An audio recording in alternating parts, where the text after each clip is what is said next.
My name is Ethan, and my job is simple. I watch movies for a living. I'm a film critic, which means my entire life is drenched in fiction. Last month, I received an early screening of an indie horror film called The Gutterman's Tally. The villain in the movie, called the Gutterman, was one of the most unsettling characters I'd ever seen. He was tall, unnaturally thin, with no eyes. His suit looked like it was stitched together from old newspapers. He didn't use weapons. Instead, he counted. He would appear beside a victim and tap out how much time they had left. I mean, it counts the tap from 6 taps to 1 taps before he takes action on a victim. I watched the movie 5 times while working on my review. It crawled under my skin in a way I couldn't explain. After finishing my write-up, I closed the viewing file and went to bed, relieved to be done with it. But the next morning, something strange happened. I was in the kitchen making coffee when I leaned against the counter. Suddenly, I heard a tap sound.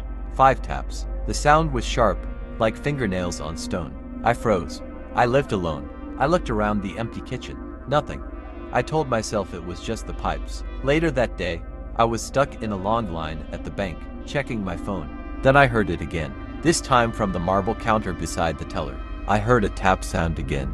And this time it is for taps. I snapped my head up. The teller was busy. The man next to me was staring at the ceiling. Nobody was tapping. There was no tall, thin figure in a newspaper suit. Just regular people. But the sound was unmistakable. That night, I reread my notes. The movie described the Gutterman's countdown. 6 taps means he is warning. 5 taps means proximity, and 4 taps means focus. My stomach dropped. I ran back to the kitchen counter and pressed my ear against it but heard nothing. When I tapped it myself, the sound didn't match what I'd heard. Then, from the hallway, I heard the tap sound again. And it's 3 taps now, coming from the floorboards near the front door. I realized I couldn't blame pipes or imagination anymore. The sequence was happening exactly like in the film. It felt like the Gutterman was inside my apartment. I panicked, grabbed a heavy brass film reel, and locked myself in the bedroom.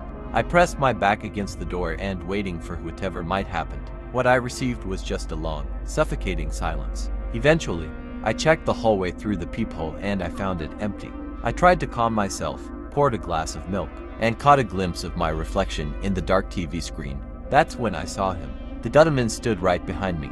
Too tall, too thin, his newspaper suit rustling. Where his eyes should have been was smooth, dark skin. He wasn't outside. He was in the room with me. I spun around, screaming, but the room behind me was empty. The moment I turned around, the reflection disappeared. That's when I know the Gutterman didn't appear in the real world. He showed up only in reflections. Every reflective surface became a doorway, the window, the TV, the fridge, even the clock. Then from the dark near the door came another tap sound. 2 taps to be precise. He was in the room, somewhere behind me, watching me panic through the reflections. I shut my eyes tight, shaking. I heard my bedroom door slowly creak open again. I knew what came next in the tally. It's the tap sound, which remained 1 tap. And after that, nothing. No more numbers, no more warnings. I didn't open my eyes. I just stood there, waiting for that final tap, waiting to find out whether my reality had been replaced by a horror film I was only supposed to review. The Gutterman had finished counting, and I was his last projection.